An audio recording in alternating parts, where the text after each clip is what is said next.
Halo sahabat YouTube, salam S3. Saya senang berjumpa dengan Anda meskipun lewat media sosial ini, dan saya harap Anda gembira semua. Saya ada di lapangan basket seminari, di mana anak main di sini melampiaskan kelebihan tenaga supaya mereka sehat semua, dan mereka selalu yakin bahwa dalam hidup mereka ini dalam penyertaan Tuhan ya. Buat olahraga juga mereka mesti belajar juga. Ini hal-hal yang kecil mereka buat tiap hari untuk melatih badannya sehat dan berpikiran sehat. Mengenai hal yang kecil-kecil ini, hal yang sederhana ini, saya ada kisah begini. Satu kali seorang anak muda ya, brilliant, yang mungkin baru tamat kuliah luar negeri, dia datang ke suatu kampung mencari pastor paroki yang udah tua, yang dikenal bijaksana. Dia mengatakan, "Pastor, saya ini tamatan luar negeri S2, Pastor. Saya bekerja di perusahaan, jujur saya nggak nyaman. Staf saya banyak tapi jujur produktivitasnya sangat kecil. Saya kecewa dengan mereka. Saya omong keras juga sudah tapi tidak ngefek, halus juga tidak baik dan tidak ada pengaruhnya. Kira-kira apa nasihat Pastor?" Kemudian Pastor dengan, "Mari kamu ikut saya ke kebun." Dia keliling-keliling ya seperti pohon-pohon. Di pohon itu ternyata dia melihat ada hal yang sangat indah ya. Satu sarang laba-laba yang begitu besar, bagus sekali. Teranyam demikian indah dengan laba-labanya di pojok-pojok begitu. Membuat berhari-hari dia buat. Dan ternyata laba-laba ini setelah dia mengamati sarangnya ini, ada satu benang yang membentang dari ujung ke ujung. Dari pohon satu pohon sana.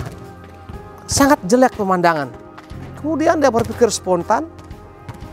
Dia manjat, dia lepaskan. Ces. Dan putus itu kan detik. Dan sarang yang demikian bagus ini runtuh semuanya, hancur semuanya. Anda bisa bayangkan. Sarang bagi laba-laba tempat tinggal. Dan juga perangkap untuk mendapatkan serangga. Karena kecerobohannya, berpikir begitu cepat, maunya praktis, maunya enak, dan dia potong begitu tanpa berpikir ada apa hubungannya dengan sarang semua ini. Sarangnya putus dan dia pasti kelaparan dan tidak punya tempat tinggal. Saya melihat pengalaman, kata Pastor ini, pengalaman kamu seperti anak muda ini, anak muda yang biasa seperti laba-laba. Kamu buat rumah yang bagus, kerjaan yang bagus, tapi kamu kurang melihat korelasi dengan hal yang sebagai penyangga utama. Ada benang kecil yang mungkin tidak menyenangkan ya. Kamu sebagai pimpinan, apakah kamu datang lebih awal? Oh enggak, Pastor. Saya datang siang-siang. Pertama kau udah salah. Kedua, saya pimpinan, apakah kamu mengenal semua bawahanmu dengan namanya? Dengan namanya masing-masing, dengan keluarganya? Tidak, Pastor. Kedua itu. Sebagai pimpinan, apakah kamu pernah mengunjungi stafmu kalau dia sakit misalnya? Tidak pernah. Itulah saya membayangkan datang lebih awal, mengunjungi staf, mengenal staf karyawanmu, ibaratnya benang ini yang menyangga semua serang laba-laba itu. Kelihatannya jelek, kadang membuat orang repot, susah. Tapi kamu putuskan itu semua, maka rumah yang begitu bagus, sistem kerja yang bagus, rontok semuanya. Wih, dia manggut-manggut ini. Wih, hebat Pastor. Saya kuliah S2 ini nggak tahu yang begitu. Kuliah kenapa tidak menjamin? Kamu harus dari membaca situasi, kemudian melihat persoalan, kemudian mencari jalan keluarnya. Tanpa itu, rumahmu yang bagus akan menjadi kosong dan lengang karena tidak ada penyangga. Oleh karena itu, otak yang cemerlang baik.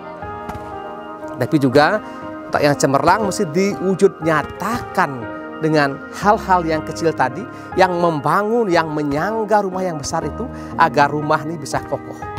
Tanpa disadari ini, sang anak yang sudah brilian ini diberikan kuliah kehidupan oleh sang pastor yang sudah hampir 70 tahun. Jalan tertata-tata tapi suara masih jelas, masih mantap suara ini. Menggerakkan anak muda ini dengan dia pulang yang tadinya muka bengkok, seperti layang-layang kurang angin, tanpa harapan pulang dengan begitu ceria, antusias. Anak muda, kau pasti bisa. Sekarang silahkan pulang ke tempat kerjamu, buat. Jadilah benang penyangga yang kecil-kecil yang menyangga semua itu. Buat, tidak lama lagi, tidak sampai seminggu 2 minggu, rumah yang besar akan tumbuh lagi. Karyawan bangkit, sistem bekerja, dan kamu tinggal tunggu hasilnya. Seperti laba-laba tadi, karena semakin lebar dia punya rumah, semakin besar tangkapan serangga, dan kamu tidak akan kelaparan sama sekali. Perlu dicoba, buat tiap hari, dan percaya, tangan Tuhan menyertai kamu. Kemudian sang pastor memberikan berkat pada anak muda ini, kau pulang dan kau buat. Nanti kita WA terus ya. Bila perlu kau buat YouTube nih. Kemudian di-share supaya saya sebagai pastor, kamu juga melihat dan kami semua S3. Senyum senang karena pengalamanmu yang begitu menggairahkan menjadi inspirasi bagi orang lain. Sahabat YouTube, jangan lupa sebelum tutup Anda klik itu tombol lonceng. Semoga kita selalu terupdate setiap hari. Sampai jumpa di lain kesempatan.